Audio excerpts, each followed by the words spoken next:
If someone had asked you a year ago what you thought of people who wear masks after Halloween, the chances are your reaction would have been negative. Masks? What kind of person covers his face in public?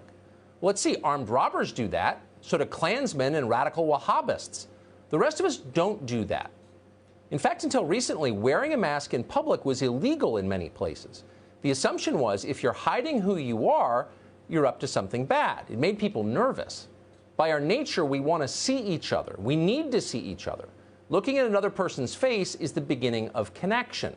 Eliminating that connection dehumanizes us. That used to be obvious. A century ago, during the Spanish flu pandemic, authorities in many cities in this country passed mandatory mask ordinances, just like the ones we have now.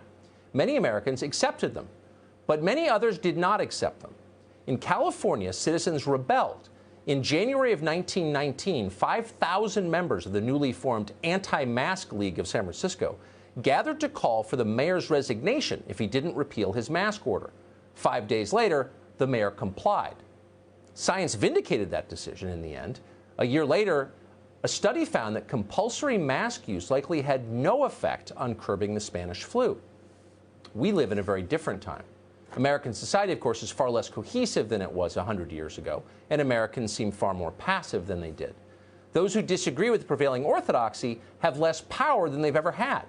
Mass communications are now controlled by a tiny number of people, all of whom have identical agendas. There is no modern anti-mask league. There couldn't be a modern anti-mask league. Facebook and Google would shut it down the first day. The governors of Michigan and New Jersey would indict its leaders. Dissent used to be a defining feature of American life, but no more. Now we have mandatory consensus. Masks are good. Anyone who questions the utter goodness of masks is bad. What they're really telling you is that masks are magic. What appears to be a flimsy cotton face covering is, in fact, a holy amulet that protects us from disease more reliably than any modern medicine. Listen to the director of the CDC, Robert Redfield, explain that actually masks are better than vaccines. I might even go so far as to say that this face mask is more guaranteed to protect me against COVID than when I take a COVID vaccine. This face mask is more guaranteed to protect me from a vaccine. Following? More guaranteed. There are now degrees of guarantee, apparently. That's quite an endorsement from a leading man of science. So go long on masks. There's nothing more important. The CDC said so. But of course, our politicians didn't need to hear that. They already believed it. Earlier this month, California's Governor Gavin Newsom sent a tweet from his office with this command, quote, "Going out to eat with members of your household this weekend? Don't forget to keep your mask on in between bites. Do your part to keep those around you healthy." Understand? You're eating with people you live with every day, but be certain to shield your faces as you eat for safety. That tweet is still up, by the way. They weren't kidding. Watch Newsom's fellow governor, Andrew Cuomo, the man who probably killed more Americans from coronavirus than anyone apart from the Chinese government, explain that if you don't wear a mask, you're a murderer. I think it's disrespectful of people not to wear masks. I mean, think about it. Do I think local government should be enforcing it? And should there be sanctions? Yes. Yes. Because it is a public health emergency. And I think there should be a penalty. Because you could literally kill someone. You could literally kill someone because you didn't want to wear a mask. You could literally kill someone.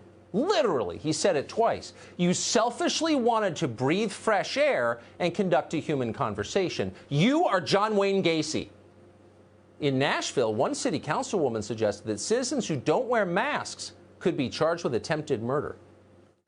You know, I work for an organization that if they pass a virus, then they are tried for murder or attempted murder if they are not told. Maybe there needs to be stronger legislation to say that if you do not wear a mask and you subject exposure of this virus to someone else, then there will be some stronger penalty as it is in other viruses that are exposed.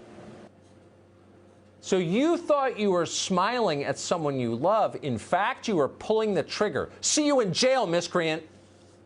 Harsh words, but then science itself is harsh. Science has no regard for sentiment or public opinion. Science doesn't care about your feelings. Science is about facts, data, truth, measurable outcomes. So what is the science on masks? Well, as it happened, we have the latest for you tonight. And the science comes, interestingly, from the CDC, whose director just told you that masks were magic, more effective than vaccines. But the numbers from the CDC suggest otherwise. A new study conducted by 11 medical institutions analyzed a group of people who tested positive for COVID during the month of July. Here's the interesting part. Among those who were infected, more than 70% reported that they had, quote, always worn a mask for the preceding 14 days.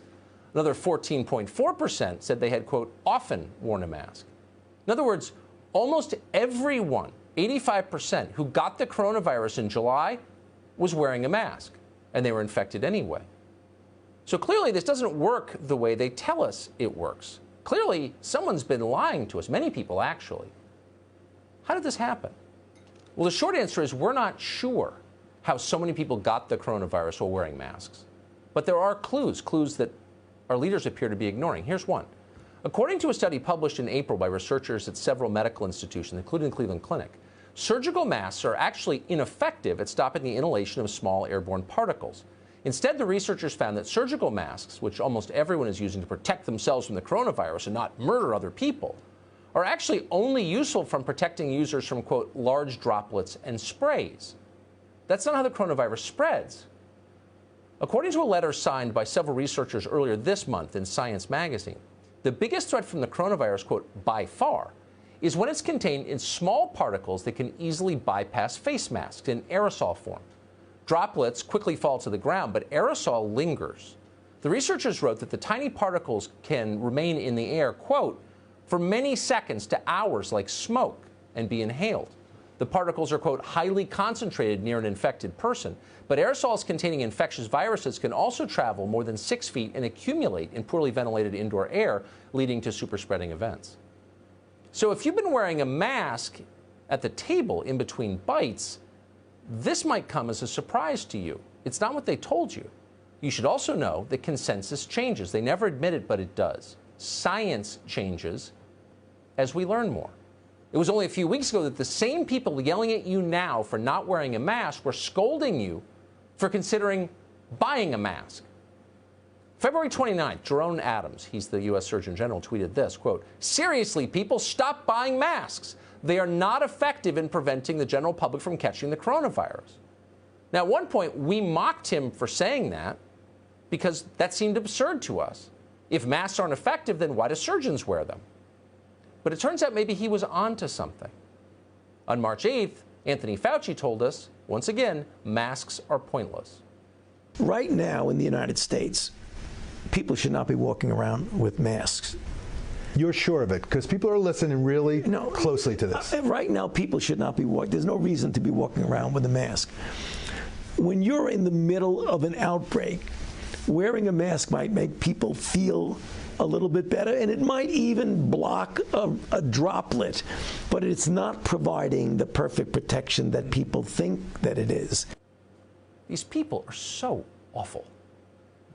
All of us are learning about this on the fly. It was a new disease. There are a lot of things we didn't know. But to pretend that you are speaking God's word and rearrange our society on the basis of that, and never acknowledge that you were completely wrong, that your assumptions were false. That's the definition of dishonesty, and it's also the hallmark of the people who lead us. They know nothing.